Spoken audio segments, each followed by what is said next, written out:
Okay.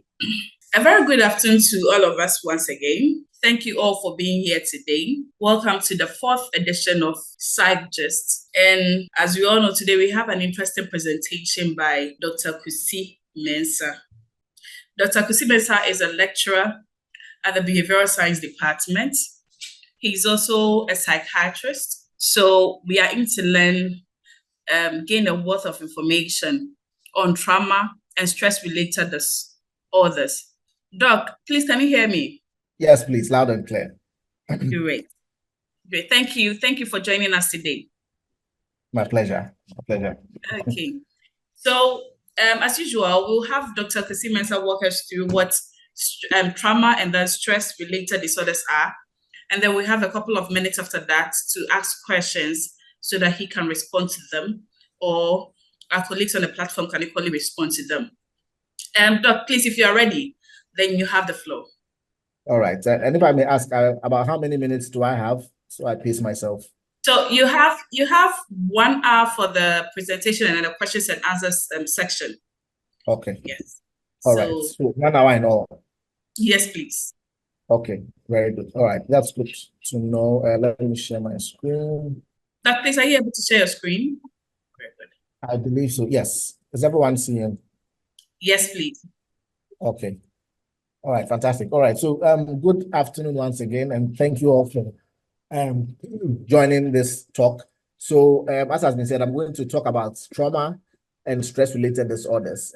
Fortunately or unfortunately, I must also add that I have a background in child and adolescent mental health. That's my additional training. So I mentioned it because my slides are a bit biased towards towards children and young people. So if you see a lot of examples using children and adolescents, that's the reason why. But I think it's still going to be relevant because many of us here also have young ones of our own, so that what we are learning, we can apply not just to ourselves, but also to our younger ones back home. Because yes, believe it or not, children also do go through stress in their own world. Yeah. So sorry. Yeah. So this will be the outline that I'll follow. I hope we can talk about stress, what trauma is. There's quite a bit of overlap with that and anxiety. So you'll see a lot of reference to anxiety. I'll try and define what those terms mean so we have a clear understanding. But in terms of the mechanisms that the body goes through, it's more or less the same. So you see me use it interchangeably. It's not because they're the same thing, but they have a lot of commonalities. That's why. We'll try and distinguish between what is normal, quote unquote, normal stress, and when does it become like a disorder. And then we'll talk about some of the disorders specifically. I want to specifically highlight burnout, because I know that's quite relatable for many of us. We may not have an anxiety disorder per se, but many of us may either recognize symptoms of workplace burnout in ourselves or in colleagues in our professional settings. And then I'll talk, of course, we can talk about the disorders without talking about management. What do we do about it? So we'll talk about the various management modalities. And then we'll end on maybe the take-home message, when do you seek help and that type of thing. All right. So what's mental health? I mean, this slide will appear in virtually any mental health talk to a general audience, because we can't repeat it enough about how all-encompassing the WHO definition of mental health is. Because every opportunity is a great opportunity to take to remind ourselves that mental health encompasses virtually every aspect of our being as human beings. I always joke to my medical students that when it comes to, like, in the medical discipline, psychiatry is the only one that doesn't have a veterinary equivalent. Yeah, because human beings are the only unique animals, quote unquote, on this earth that are capable of experiencing mental disorder and mental distress and that type of thing, because of our evolved brains, because we are capable of anticipating the future, so on and so forth. I'll talk about all that in respect to anxiety, but it's a quite unique thing. And so we know that if you are not in a state of well-being, where you are not able to realize your potential, you can't cope with the normal stresses of life, quote unquote, whatever that means, you can't work productively and fruitfully, your relationships are impaired, and therefore you can't make contributions to your community, then you are not in a state of optimum or adequate mental health. You are in a state of mental ill health. Okay, so it's not just the quote unquote madman walking on the street or the person stripping naked and all of that that has a mental problem. It's a very broad concept. So what is stress? Stress is what, in simple terms, stress is what the brain does to itself in times of challenge or problems. It is basically whenever you're in a situation where there's an obstacle or a challenge in front of you, whether it's a physical challenge or it's an abstract challenge, let's say work-related relationship, whatever challenge you feel you perceive in front of you, and then your perceived ability to cope is not enough to overcome that challenge. So the way you see the challenge or the obstacle ahead of you, you feel that you don't have the resources to cope with it. That is it. When you are in that state of mind, what the body responds or how the body responds to that mental state is what we call stress. So it can be any obstacle, whether it's the obstacle of your relationship or marriage, whether it's work related, your boss has given you some ton of work, there's a deadline approaching for students, if it's an exam, if it's your children. So for children, if it's an exam, whatever obstacle that you see ahead of you, if you feel that your ability to cope with it is limited and you can't cope, then you are going to be in a state of stress.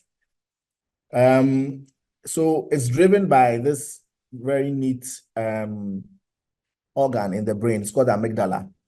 It's very deep within the brain. In fact, it's one of the earliest parts of the brains to have believed to have evolved, and it's very a very tiny pea-like organ. So the amygdala is basically the organ that's responsible for what we call the fight, for the fear response is what I should say. And why do I say fear? So, okay, before I get to that, so let's talk about good stress versus bad stress. And I'll get back to fear. So stress, like I said, if there's a challenge ahead of you, and depending on how you perceive your resources to cope with it, your state of mind or state of being, there's that psychological or the subjective state of being that you'll be in is what you call stress. Now, not all stress is bad. So this famous curve that many of our mental health colleagues recognize, the Yerkes-Dodson curve, shows that there's some stress that's good. When your stress is at this level, this is the optimum level of arousal or of stress. That's actually the optimal level of performance. So think about it. What do you mean by good stress? If, for example, you don't perceive any challenge in life, then you are not likely to perform or do anything worthwhile in life. And in fact, that's going to be quite detrimental for you, really at the end of the day. So when you wake up in the morning, you know that, oh, I have to go to work. Why? Because, well, yeah, I don't want my boss to, I don't want my boss to know that I'm not at work, or I don't want to be fired or whatever. You see what I mean? That's an ease that you feel when you wake up, even if you don't feel like going to work, even if you are not happy or excited about work. There's some amount of stress that is going to push you or move you to get up and go and be productive. Get out of bed, bath, shower, brush your teeth, eat, go to work. So that's good stress, and it is useful for all sorts of performance. However, when the stress, you go beyond this curve, that's when you end up in a situation of bad stress, or what will result in what we call an impaired performance because of like strong anxiety or whatever. So if your level of arousal goes so high beyond a certain limit, your performance begins to suffer. I think that's the point I'm trying to make, that anxiety, some minimum level of anxiety is good and useful, but beyond a certain level, it becomes problematic, right? So what is trauma? Trauma is like an extreme form of stress that has gone past what we call distress into trauma. So the definition that I found that I thought was quite useful was it's an emotional response caused by severely distressing events that are outside the normal range of human experience. So what do you mean by the normal range of human experience? So things that basically you perceive, or the person who is going through it perceives to threaten their life, or their safety or well-being. So normally, yes, normal stress or normal human experiences. So like, yeah, let's take work. Yeah, even if your boss or superior is giving you a hard time, most people will not perceive it as a threat to their life physically. I mean, in the abstract sense, yes, your livelihood, you don't want to get fired, but in terms of like immediate physical threat to your life, that's why you're going to perceive it. However, if you are like in a war situation, or you are in a near accident or a near death experience, or like violence, armed robbery, somebody came to your house with a gun and robbed you, or with a knife and robbed you, that kind of severe situation, or rape, for example, where you perceived an event to be directly threatening to life or safety. Example, anticipated severe bodily harm and sexual violence or death is what we call trauma. Yeah, so let's talk about anxiety versus fear. Just as we are talking about stress, and my boss called, so I was in a state of stress. I had to respond.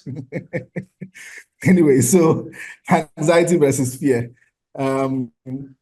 Yeah, so when what do we call anxiety? When does fear become anxiety? So anxiety is a kind of fear response.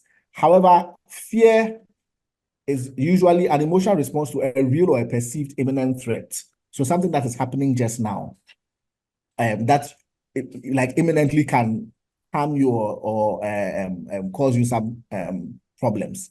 So like, let's say a lion enters wherever you are, or your car brake has failed and you are rolling down the hill from G roundabout. That is fear. It's an emotional response to a real or perceived imminent threat. However, anxiety is an anticipated apprehension or fear of a future threat. So anxiety basically means that whatever it is that you're afraid of has not yet immediately turned up. It hasn't happened yet now, immediately.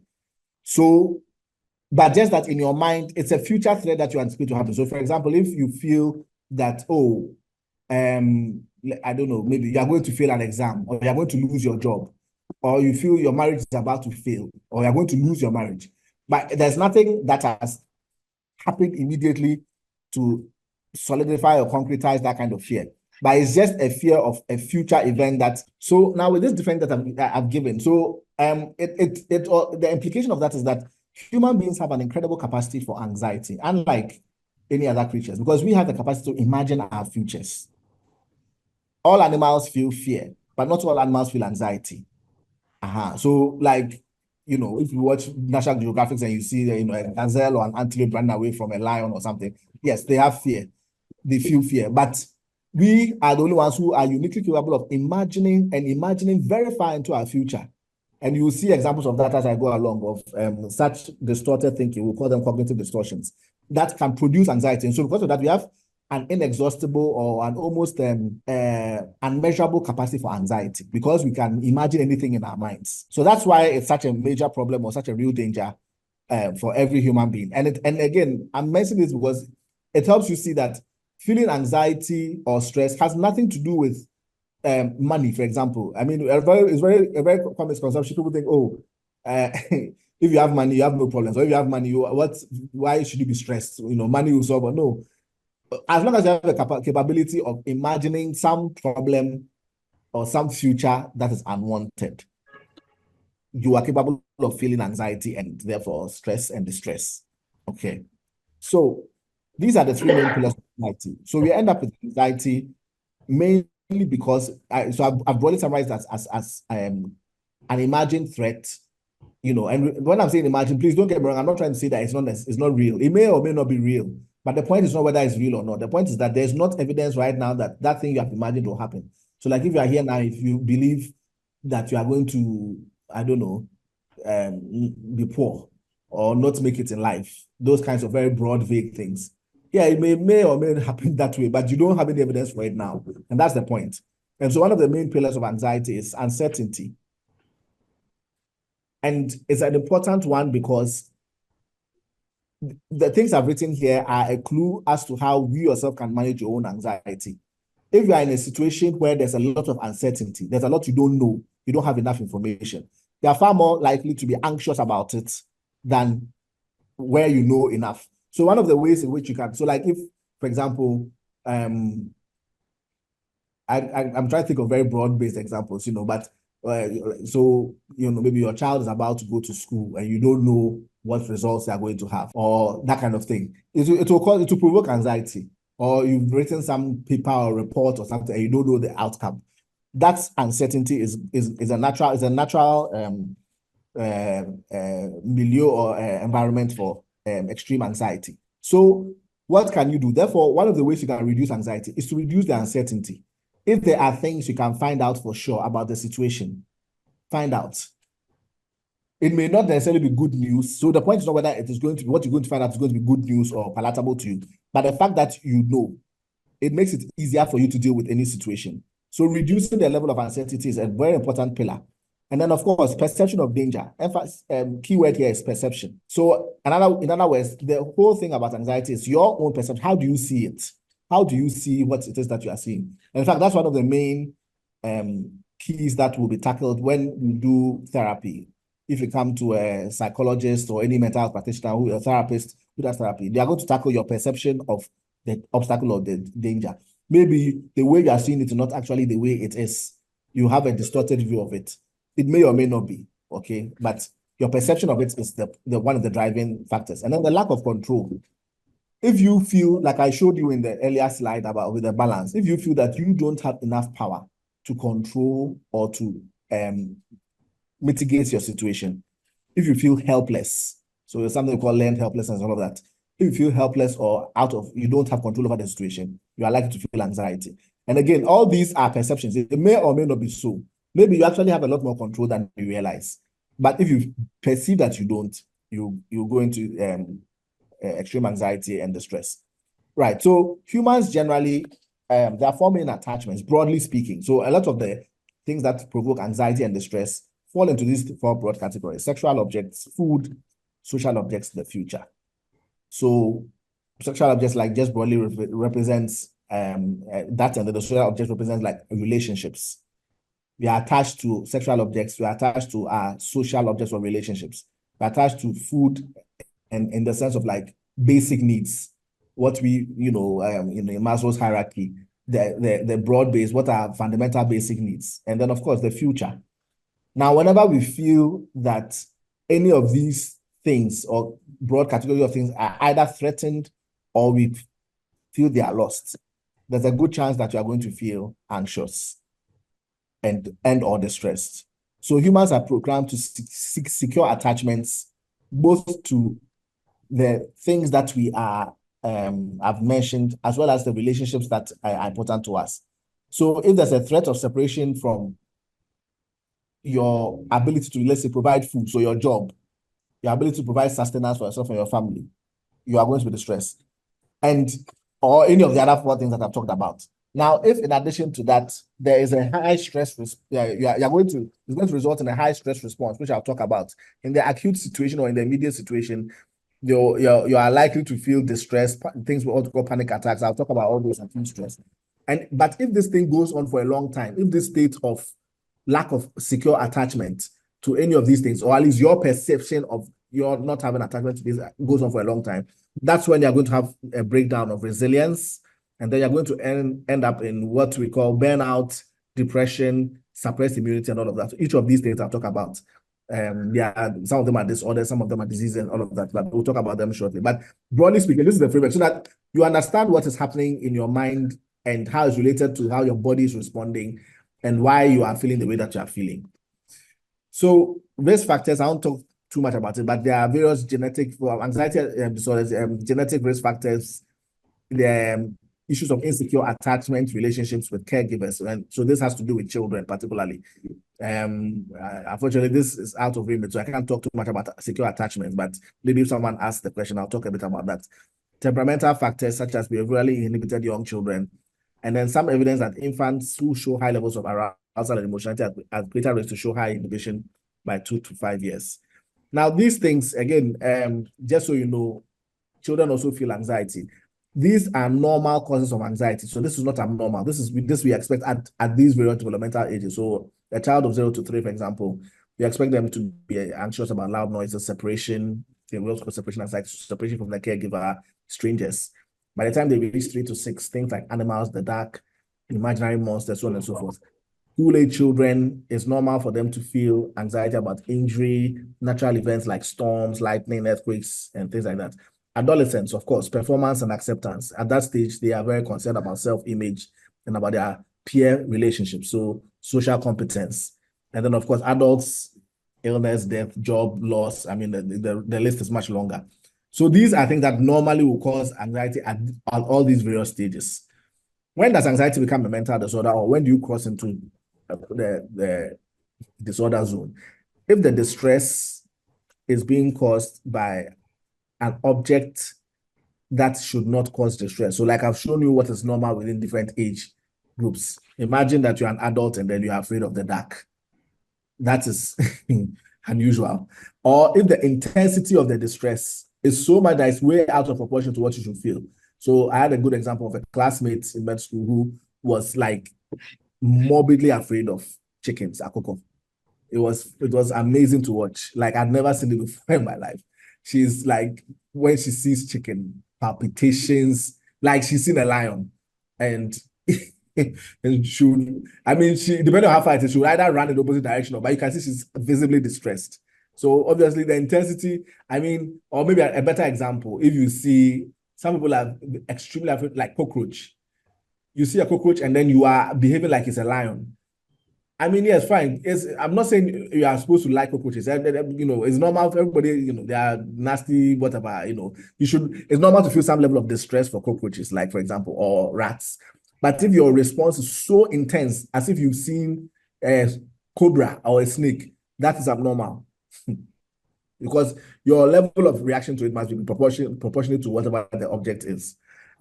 Then when there's avoidance behavior, so like you go out of your way to avoid that particular object or that thing, whether it's a person, your boss, your spouse, your colleague, like if they are coming this way, you find yourself consciously or subconsciously walking the other way. Please, we should look into it. Interference. If this distress is interfering with your ability to function, your relationships, if you can't go to work because of it, there are some people. So, and here I'm talking about phobias, for example. So some people cannot, or maybe a good example. So like you will see this in PTSD. If let's say, for example, you had an accident or a near accident at a particular place, let's say Sofo Line or Bekwai Roundabout, and then you find that now you can't pass that place because it triggers something in you. That avoidance behavior, and let's say maybe that's the only route to work. So because of it, you can't go to work. That's interference. It's interfering with your normal function. Then you're in the realms of disorder. And then, of course, functional impairment, if you can't function normally in your day-to-day. So we read the definition of mental health as being able to function in your normal day-to-day activities. So when you have any of these things, then you know that you've moved from the normal realms of like normal anxiety that everybody feels, and you're heading towards a disorder. You need professional help. So this is some epidemiological data. This is the one I've highlighted is data collected myself. I'm yet to hopefully this year to get published about lifetime prevalence right here in Kumasi, and this was amongst children and adolescents, and it was quite interesting, quite high in the Fanti Newtown community, about 36%. It was quite interesting, of all sorts of anxiety disorders, which we are not seeing in the clinic, in the hospital. So it's a problem. It's a significant problem that we can't sweep under the rug. And I mean those are those who have crossed into the realm of disorder. I'm not talking about just the stress. Amongst children aged 6 to 17 years. It was quite prevalent, especially amongst the adolescents. You need to know why. So, any mental health presentation will show this model, the biopsychosocial model of anxiety. It can apply to distress and things like that. I've already hinted that there are biological factors because some of it is based on like in your parents, your grandparents, were they predisposed to certain anxiety disorders. Psychological factors, your own psychological makeup, your outlook in life. Are you more, of a pessimist, optimist? Are you an introvert, extrovert? Those types of things. Do you have a sense of self-efficacy, or you tend to be the kind of person who is always blaming the external things for external reasons for your external locus of control, so on and so forth. And then, of course, social and environmental factors. They all play a role, is what this slide is trying to say. Now, when you end up in anxiety, it tends to be what we call a self-reinforcing cycle in anxiety. So the anxiety symptoms that I've talked about, so like worry and fear, can also produce physical symptoms. So here I'm trying to show the link between stress, anxiety, and physical illnesses. So in the first place, anxiety can produce physical symptoms like palpitation. There's a whole slide that I'll talk about that. And that can also end up making you feel even more anxious because now it's like, hey, I'm getting sick. What's wrong with me? So it's not uncommon for people to come to hospital and say, oh, doctor, I'm sick. My chest pains, my back, I feel a tightness in my chest or some lump in my throat. Those are common concerns. Usually by the time they come to psych, they would have gone to the cardiologist, they would have done all the sorts of tests, X-ray, CT scan, they can't find anything, and then they send them to us. And then, of course, they are also even more distressed because it's like, I trying to say I'm crazy. Why are you sending to the psychiatrist? I hope about them. And then that one becomes another fight. You have to reassure them, oh, it's not that, blah, blah, blah, But the point is that the physical manifestation of anxiety can be like physical symptoms. And we'll talk about that shortly, which also unfortunately reinforces the anxiety because it makes you even more worried and afraid. So there are three broad categories of interrelated anxiety response systems. The cognitive system, which is where we have your subjective feeling of apprehension, nervousness, difficulty concentrating, panic. And then, of course, the physical system. So the brain sends messages to your sympathetic nervous system, which produces the fight or flight response and activates very important chemicals. I'll show you the symptoms shortly. And then in the behavioral system, so like especially in extremes of age, children, and then in the elderly, so sometimes for those of us, if most of us are middle-aged, our elderly, our parents and things like that, grandma, grandpa, sometimes suddenly their behavior changes, become aggressive, they become just irritable, so on and so forth, no apparent reason. They may be having some mental health issues going on that may not be too apparent. Children tend to be escapist or avoidant sometimes too, where it's like they've escaped into their own dream world. They don't want to engage. They're socially withdrawn. They don't want to engage with anybody. All those things can be behavioral responses of either depression or anxiety or something going on. How does trauma cause physical illness? So, this is the simplified version. There's a more sophisticated, complicated one, but this is just because I'm talking to a broad lay audience. So maltreatment and trauma, I define trauma as like when it's very, very extreme. It can result in a chronic stress situation. So here we are talking about trauma, not in the sense of like an acute stressor. So maybe you had an accident or something, but if you are in a state of chronic trauma, let's say abuse, neglect, whether it's physical or sexual abuse, or emotional trauma constantly. So very common amongst children who are in an abuse or in a trauma situation, or spouses, spousal abuse, intimate partner violence, and so on and so forth. Such extremes where there's a real fear, a legitimate fear of safety to life and limb. That can end up, if it goes on for a long time, can end up in a situation of chronic stress, which results in the stress hormone, the cortisol stress hormone being elevated. So if cortisol, the way the body is designed, if cortisol is elevated for just a short period, it's not too bad. But when you have a situation where the cortisol is almost constantly or permanently elevated, then we are in trouble because that results in a situation where it's called epigenetic influence, where that cascade of events ends up turning on certain types of genes that you may already have. So that's why then in that situation, then of course, then you've got an activation of various illnesses. So that's the connection between chronic stress and physical illnesses. The cortisol can epigenetically influence the expression of certain genes that would otherwise have been dormant. They might have been off and not turned on, but because of that chronic stress. So that's the connection between chronic stress and various physical illnesses. So like autoimmune diseases, lupus, so on and so forth. Common one, inflammatory bowel disease. So you are always having diarrhea, no fever, but no viral infection, but you just have like very irritable bowel, what they call irritable bowel syndrome. Frequent respiratory tract infection. So anybody who has been even in an acutely stressful situation, maybe you were preparing for an exam or you were writing, maybe you were marking scripts. So for some 1 or 2 weeks, you weren't sleeping, you were intense period of stress. You can testify to this respiratory tract infection thing. I had one just about 2 or 3 weeks ago. I was preparing a grant. So yeah, so this one many of us can relate to, where suddenly you develop cold and joint pain, so on and so forth.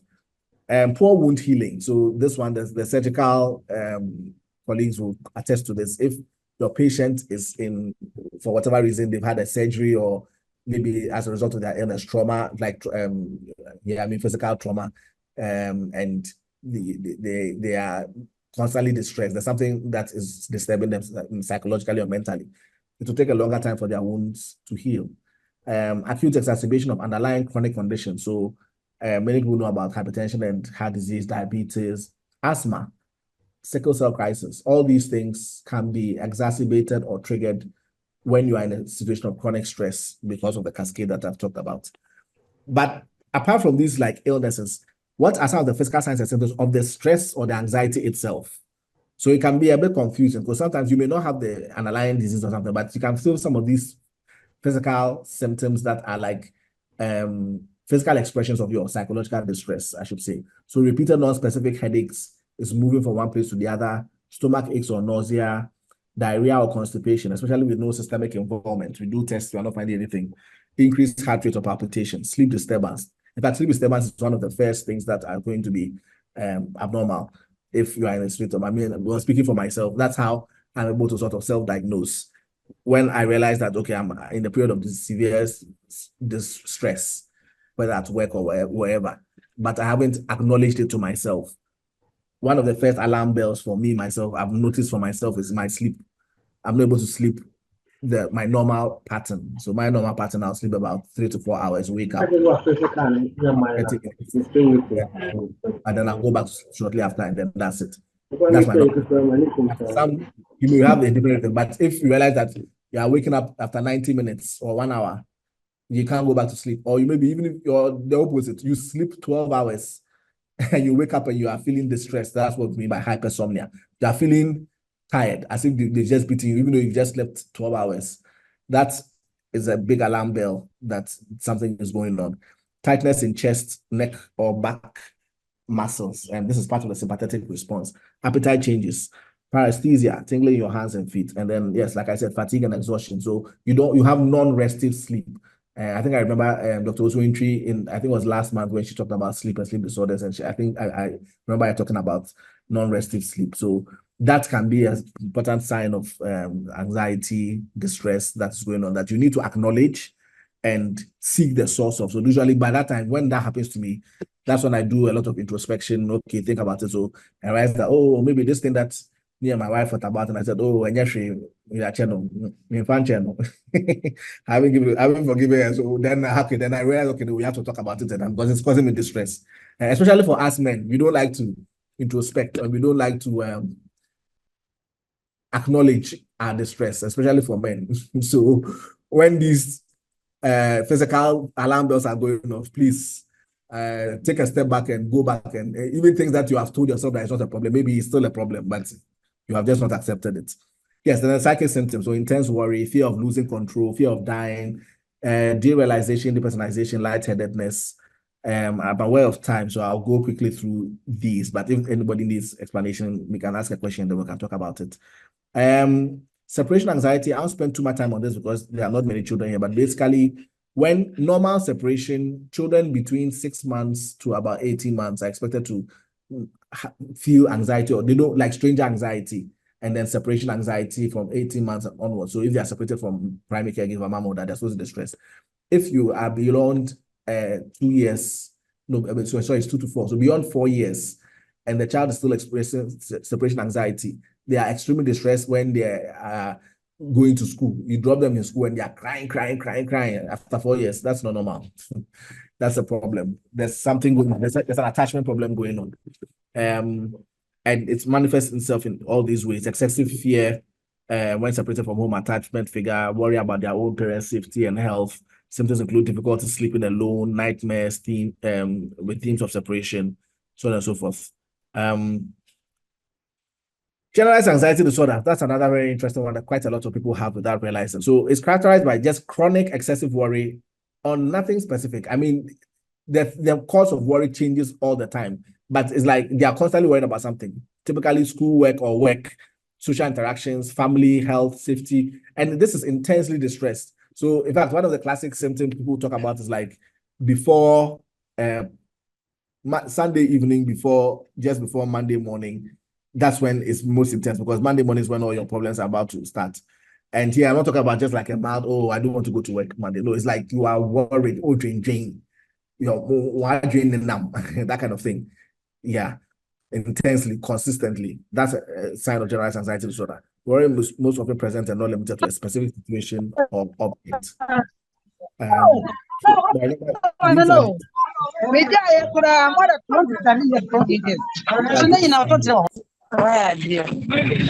All right, so I'll move on. Panic disorder. No, please hold on. Let's see if we can mute this person.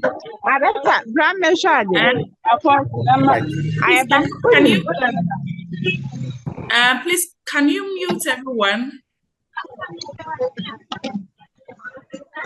I'm talking to the technical team. Please, can you mute everyone?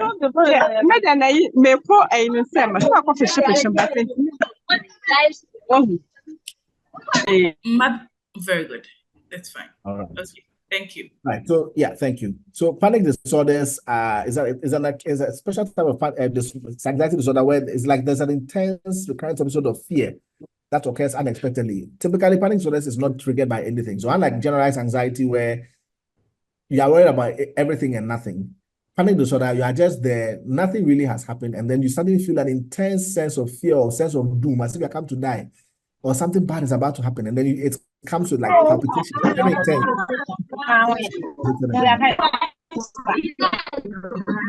Palpitation,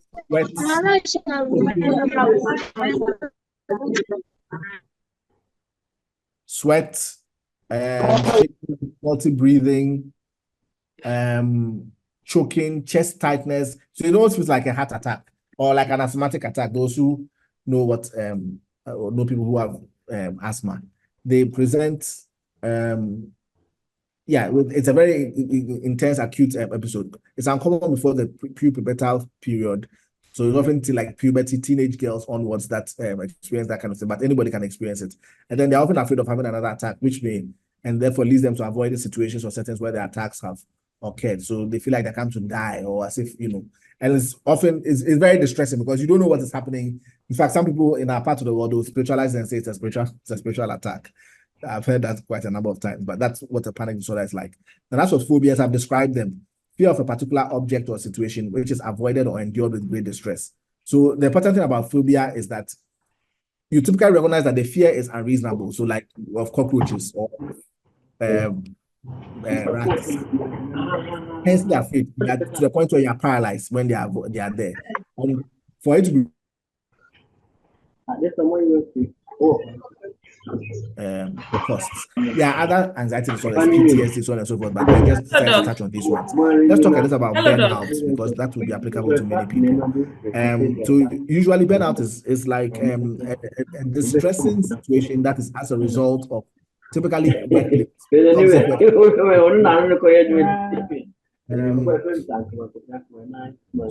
Kindly hold on.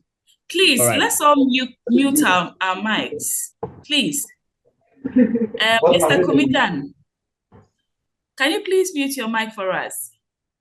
Thank you. Thank you very much. We are grateful. Right. So the kind of toxic work environment that I'm talking about is where, so in burnout, typically it's like a sense of distress, and it's usually related to workplace where people feel numb, people feel detached from their work, people feel, it's just a very negative feeling. It's hard to describe, but you know it when you know it, when you've been through it. And it's typically as a result of what we call a toxic work environment. So if an environment where there's very poor communication, your boss or your supervisor doesn't set clear goals for you, or what is expected of you is not known, and vice versa, where there are a lot of disparaging remarks and put downs, where there are unrealistic targets and deadlines. So your boss is always coming up with, something big to do and deadline tomorrow. If it's done once in a while, yes, I mean, that's, you just go into an acute stress situation, come up. But if it's constantly done and you're constantly therefore missing deadlines or doing shoddy work and then you are being blamed for it, that's another example. If there's little or no forward movement in your job, you don't feel like there's any career progression. Where there's stifled growth, you feel people are undermining you at the workplace, you are not allowed, And then typically in such situations, you have rapid employee turnover. People who don't stay long. I know I have a sister who works in a place where people didn't last more than 6 months and they would leave. It's a high sign. So if you're a supervisor, that's a high sign that your work environment, you should take a second look at it. And those are the kind of work environments that produce burnout. And then of course, So unrealistic targets. So like if they are overworked, you have very few people seeing a ton of people, far too people that they can afford to, or they can realistically see. That makes for a toxic work environment. So you see a situation where you have a troubled employee at work. They come late. They're always late. They are always withdrawn. Emotional outbursts. They're very irritable. Mood swings. That type of thing. This is what we see at the top. Those are some of the overt signs of burnout. But what you don't see under are the various things that might be going on, work issues, or maybe they have health issues or life issues.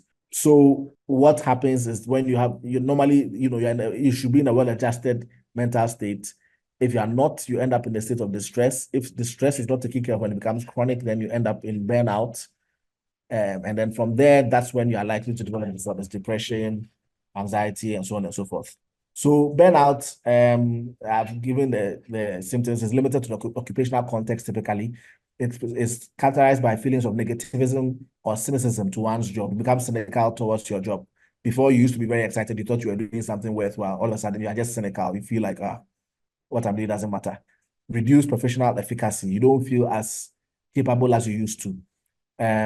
Feelings of energy depletion or exhaustion. You come to work tired, even if you had a full night's rest, like I said. Increased mental distance from one's job. So it's like you are numb, you checked out, sort of. That is a clear sign that you are burnt out. So how do you manage anxiety and stress-related disorders? This will be general principles because I've talked about different things. So generally, we assess typically to rule out medical conditions, because even though I've said some of them can trigger and cause physical conditions, there are some medical conditions that can also mimic anxiety presentation. So, and those ones can kill you immediately. So it's important that that be ruled out, like thyroid dysfunction and heart disease, so on and so forth. So we'll do a thorough psychological and medical assessment to make sure that it's not, maybe you don't have some, or maybe it's even maybe you even have both. Your anxiety has triggered some heart disease or some, So we must check those things out. Then of course, psycho-educate you for to let you understand what's going on, because that's like half the problem solved. And then psychotherapy and pharmacotherapy, medication. So, but apart from that, these are some common tips, things that you can do if you're a supervisor and you recognize that one of your workers is, or a lot of your workers are having burnout. You need to detoxify the work environment. So you should have, like the opposite of what I said, clear and ambiguous communication, words of affirmation and praise, give them realistic targets and deadlines, give them enough time and resources to be able to achieve what you want them to achieve. Opportunities for career advancement, and be intentional about fostering team spirit. Once in a while, reward those under you. Let them get some snacks and everything. Everybody eats together. I mean, it's very little thing, but you'll be surprised at how much they go a long way to help make the working environment positive. And then for treatment, for like proper treatment, so usually therapy and then medication is second line. So psychotherapy, the main line of attack for psychotherapy for treating, especially in children, is we use psychotherapy. What do we mean by psychotherapy? Psychotherapy basically, so there's a particular psychotherapy that's very common called CBT, cognitive behavioral therapy. And the principle behind it is that our thoughts affect our feelings, which affects our behaviors. So if there's a problem with your thinking, it will affect the way you feel, the anxiety you're feeling or the depression you're feeling or whatever, which can also affect your behavior. So we need to change one of these points. Usually we work on your thoughts so that the cycle becomes a more positive cycle rather than a vicious cycle. We must identify the dysfunctional thoughts and associated feelings, challenge these dysfunctional thoughts with more helpful thoughts or of a real experiment. So that's what your therapist is typically going to do. There are various other behavioral interventions as well, relaxation techniques. I won't spend too much time on this because of time. But that's the main stage. So for anxiety, psychoeducation, I talked about it. Anxious patients are prone to misinterpret physiological signs or symptoms. So like I've talked about, your palpitation means like, oh, I'm getting heart disease. Well, if they are breathing rapidly, hey, do I have asthma? They are sweating a lot. Oh, I must have thyroid disease. It's quite common for people to come. The doctor, I think I have, then they'll find some big name. They went to Google. Kidney disease, but you may go into it and realize that it's just maybe anxiety that's going on. And that's where psychoeducation comes in. The behavioral techniques, okay, I said I'll skip this because of time, but this is very important. The cognitive distortion. So sometimes some examples of cognitive distortion or faulty ways of thinking that can generate or worsen your distress. Something we call catastrophizing. That's one example. What that means is basically you end up thinking that a small thing or overestimating the possibility of the worst possible outcome in the situation. You think one thing has happened, and then you exaggerate it in your mind as if it's a catastrophe. So like a student has failed maybe one mid-sem, and then in their mind, hey, I'm a failure. I will never graduate. My whole life, I'm a failure. And that's like an example of catastrophizing. Because of one tiny thing that went wrong or one small thing, then you exaggerate it. Selective abstraction. So like the dark glasses syndrome, where, and we all do it. I myself, I'm guilty. Something negative happens, and then you end up focusing on all the negative things that have happened in your life and filter out all the positive things that you could have been proud of, or, and we all do it. Overgeneralization, applying the negative outcome of one isolated event to every other event. So it's kind of similar to catastrophizing, but it's a bit different. So, okay, so because I failed mid-sem in one subject, I'm going to fail every subject. That's overgeneralization. Magnification, minimization, we can read about it, and then fortune telling, where you make negative predictions about the future when there's no evidence that that negative thing you think will happen is what is going to happen. So these are examples of distorted ways of thinking that can really fuel or worsen one's anxiety or distress.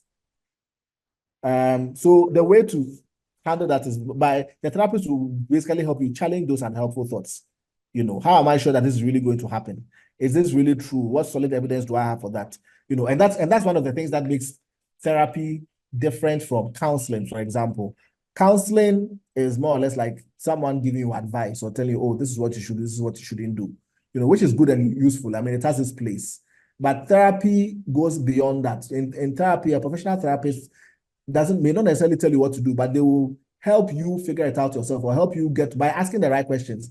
They'll help you see where your issues or your problems lie, rather than me tell you that, oh, this thinking is faulty. I'll ask you certain questions. Are you sure this will happen? What about this time when you did this good thing? Oh, but don't you remember this one?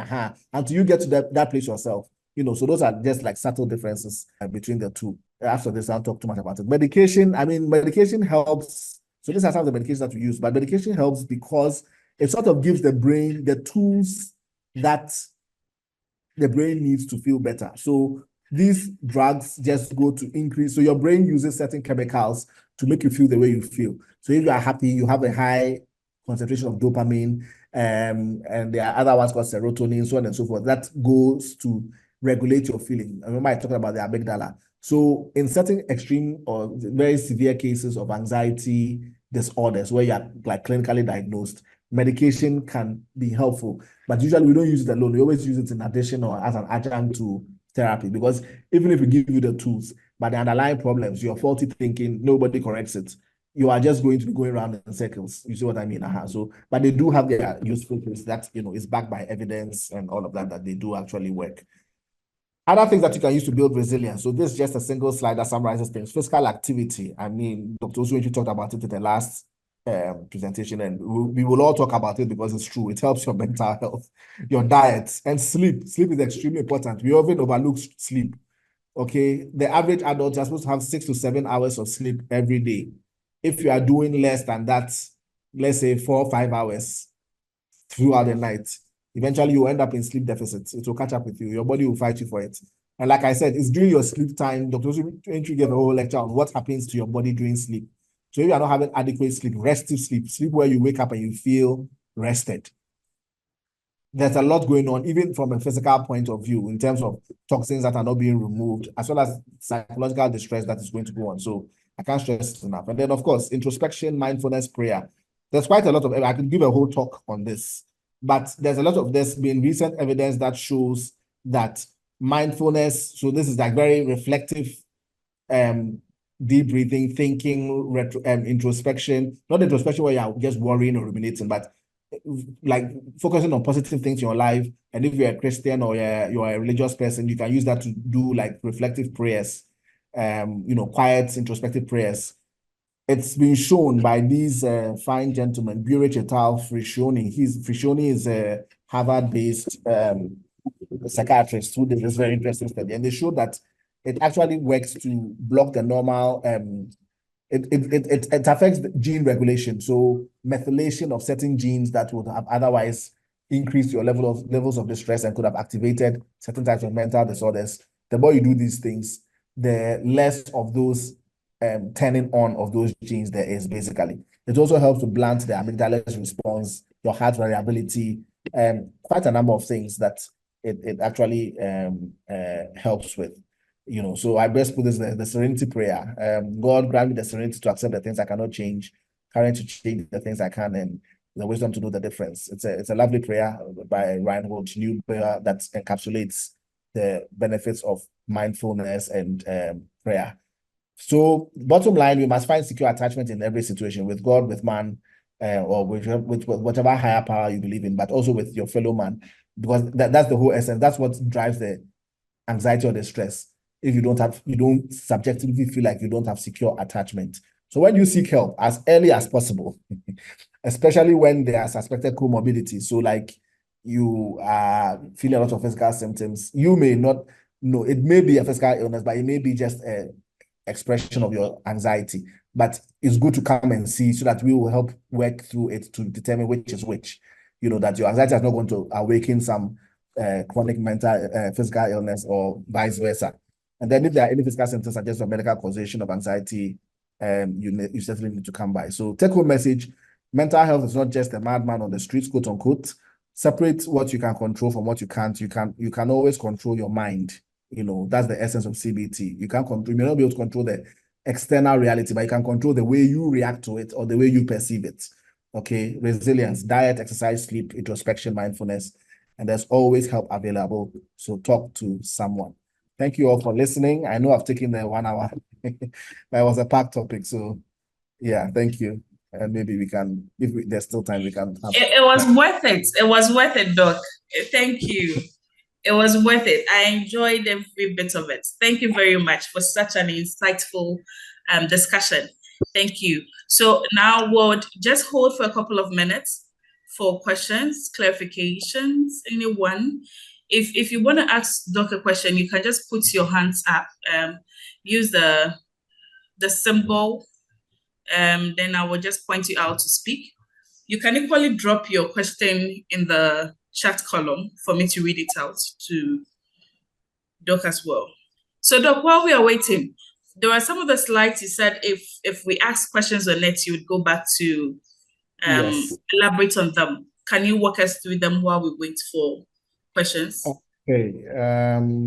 Let me find one quickly while we wait.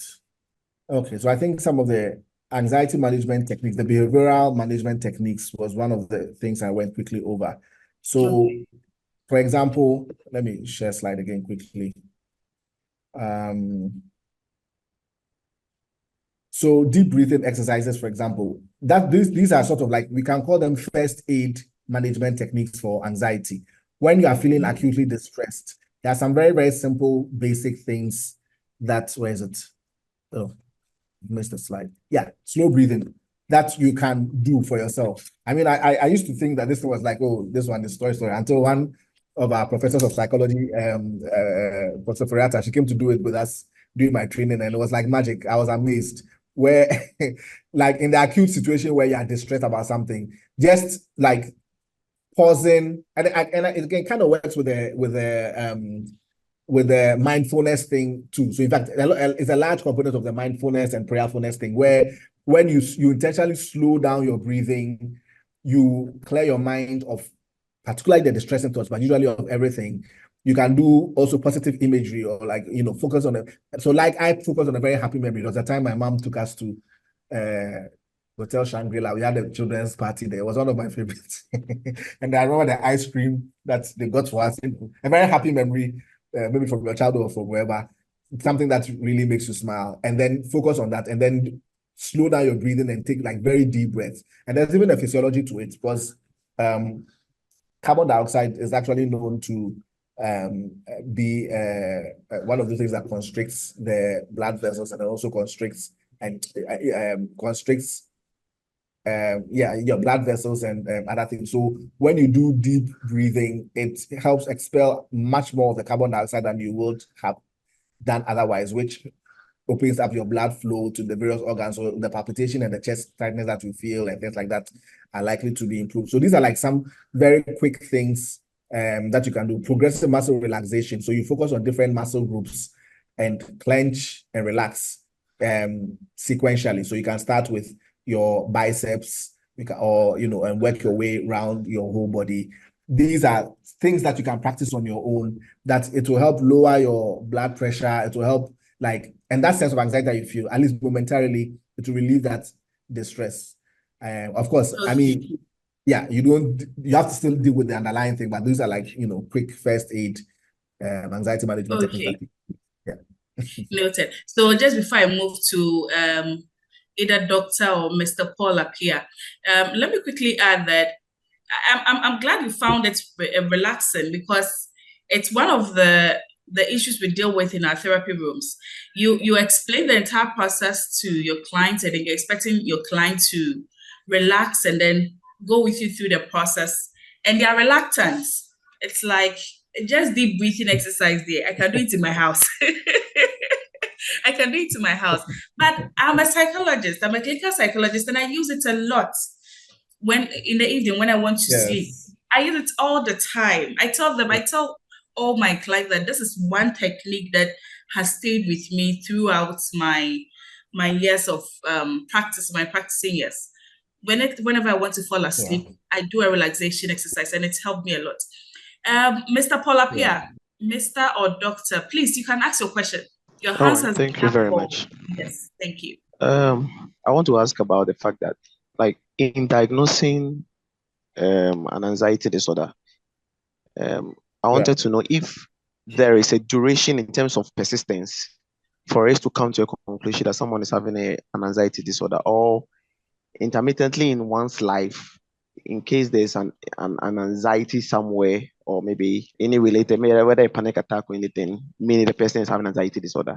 That is my question. Sorry, I didn't hear a key part. You said if what? I said, is there a duration? One have to be experiencing an anxiety for us to come to the conclusion that the person is having an anxiety disorder. Okay. Or the moment someone has an anxiety, then we can conclude that there's an anxiety disorder. Okay. I just want to know. Very good question. So yeah, that's a key part. Duration is a key part. It depends on the disorder, actually. Different disorders have different durations that have been sort of set as cutoff points. That would, if it's, so like I mentioned one of the slides, that it has to be persistent. So if you take generalized anxiety disorder, for example, I think the cutoff is 6 months. For most days, every day, consistently, you are having that kind of worry, general worry, unspecified, so on and so forth. So yes, there are durations that are attached to it. But for so duration, but it's not just duration, but it's also partly the severity, if it's interfering with your daily living, for example, your functionality. So because of whether it's the generalized anxiety disorder or maybe let's say panic disorder, or if it's a phobia, for example, because of that, you can't go to work, or you can't leave the house. In the case of let's say agoraphobia, you can't leave the house because of it. Or, if it's interfering in some significant way with your functionality, that can also be a basis for diagnosing it as a proper disorder, but yes, there's not every anxious state or anxiety state that is necessarily a disorder. There are various criteria that we go by, including duration and then intensity. So very good question. Yeah, thank you. Okay. So a question sent to me privately. I have a ward who watched a thriller or a horror movie. And now when she's at home and it gets dark, she feels someone is coming to attack her. This has been going on for a while now. What is your view? Should she see a professional at this stage? Very interesting question. So if I understand you correctly, they watch the movie, and now every evening or whenever it gets dark, they struggle to fall asleep because of fear of. So it's not I think it's more like she feels someone is going to attack her in the evening. I think that the child is experiencing some fear. How old is this child? It wasn't mentioned. Okay. Yeah, because sometimes, yes. So like I showed in one of the slides, it may be age appropriate depending on the age of the child. If they are, I think it's 4 to 6. I believe, where there is some level of, some person, and even that one, if it's persisting too much, that because of that, so they can't sleep, they wake up in the morning with not having been able to sleep, is affecting school, then yes, even if it's age appropriate, if it's too intense, we would intervene. But generally, if it's age appropriate, they would outgrow it. It shouldn't be a problem. With some bit of counseling, reassurance, and so on and so forth, it should be able to be handled. But if it's not in age appropriate, so let's say the child is 13 or 14, then that's abnormal. Then the child needs to be professionally evaluated, because all sorts of things could be going on. It may be that this particular movie is a trigger for some other trauma or something. So like in childhood PTSD, we know that they may have had some trauma earlier on, which is not immediately consciously in their memory. They will have suppressed it to their subconscious, and then the movie goes to trigger things. So like there could be all sorts of things that we could speculate about. But the key thing is that if it's not age appropriate, if it's an older child and they are having this kind of thing persistently, I think it's better to err on the side of caution and seek professional help and evaluation. If there's nothing there, we'll let you know. If there's something there, we certainly need to do something about it. Exactly. Yeah. So let me just re-emphasize what Doc said. So if the fear is too intense and you feel it's quite disturbing, it's become disturbing to the extent that your ward wouldn't want to even interact with people outside, it's best if they see a professional, because just as Doc said, it could be a trigger for other things that they've experienced that you are not exposed to, and information you're not exposed to. Of course, if after being attended to by a professional, there's nothing wrong, and we find that it's within their age limit experience, then it's fine. You have your word back. So, Doc, please, another question. Can anxiety disorder be cured? Cured. My favorite question of all time. I mean, all my cases, the first question they ask is, so can I ever be cured? Doc, over to you. I don't want to be in your shoes. That word is a loaded word. So, I mean, from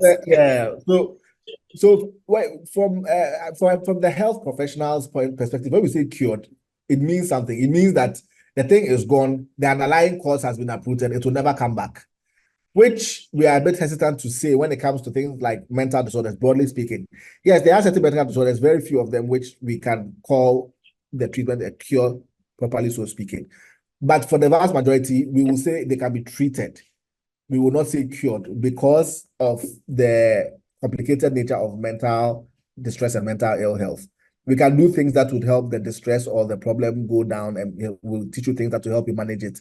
But for us to say that as a year two year, because that's what cure means, year 2 year, that one is a bit of a stretch to say for most mental disorders, including anxiety disorders. I don't know if that helps. So think about it like hypertension. We can give you medication to keep it under pressure, under control, so on and so forth. But we will not stick out our neck and say, oh, we've eradicated the root cause and that's the end of it. There are a few though, which, yes, they will meet the criteria for cure, but the vast majority, I would say no, unfortunately. I don't know whether we've answered your question, but the more reason why we are equally reluctant to say you can be cured is because there are a variety of contributing factors.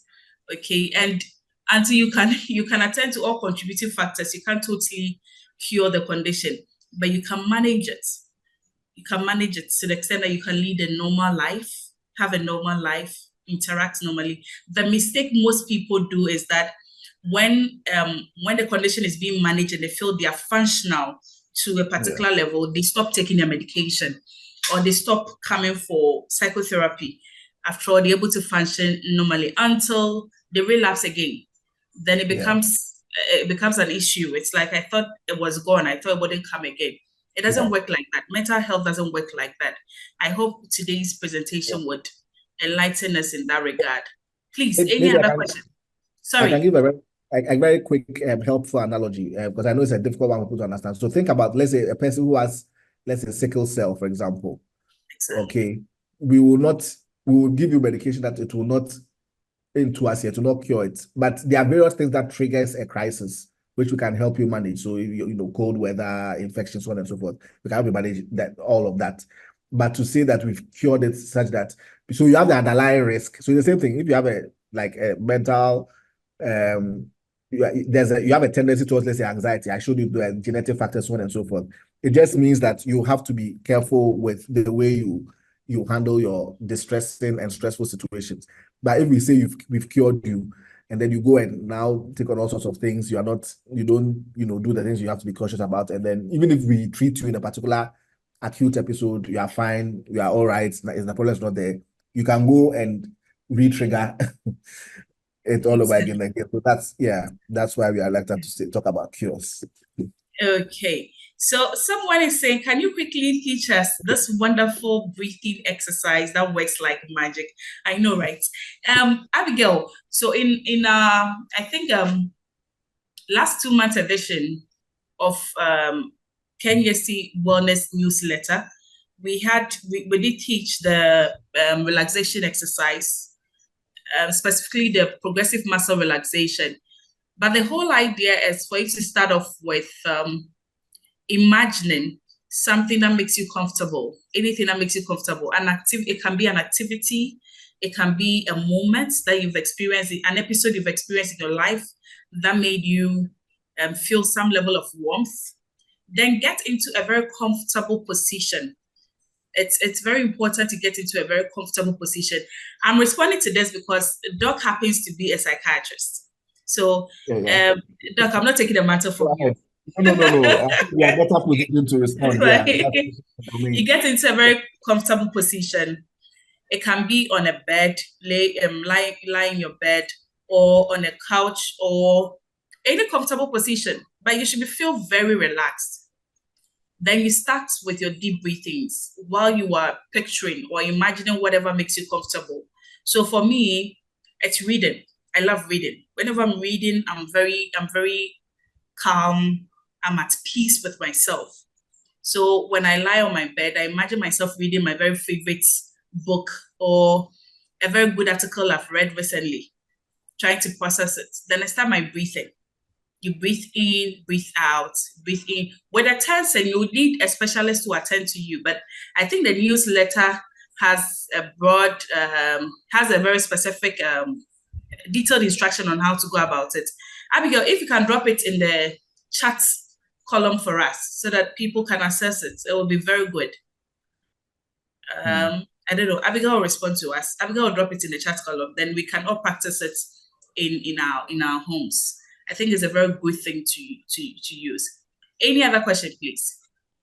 Abigail, can we get a newsletter? Hello, Abigail. Okay, Millicent has posted a newsletter, I'm told. Can we all access it? Is it accessible to everyone? It's in the flyer, so we've shared the flyer. Oh, okay, great. Thank you. Are we all able to access it? If you download it, you can download it. I think it downloads as an image.